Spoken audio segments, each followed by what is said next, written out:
আমি এখন পোস্ত আলু ঝিঙা আর আলু দিয়ে পোস্ত বানাবো।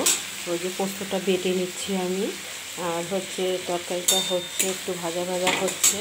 ওই যে আমি ঝিঙা পোস্ত আজকে তরকারি বানাবো। এবার পোস্তটা দিয়ে দিচ্ছি, এটা হয়ে গেছে প্রায় পোস্তটা।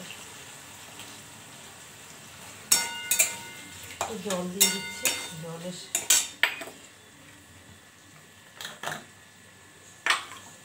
কতটা জল হয়ে গেল, অল্প একটু জল দিচ্ছি, বেশি দেবো না।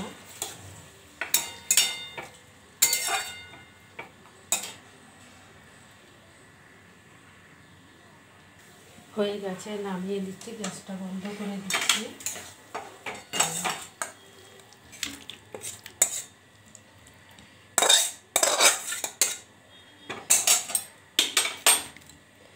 হয়ে গেছে, দেখুন কি সুন্দর হয়েছে। এবার দেখুন আমাকে ঝিঙা আলু পোস্ত বানিয়েছি।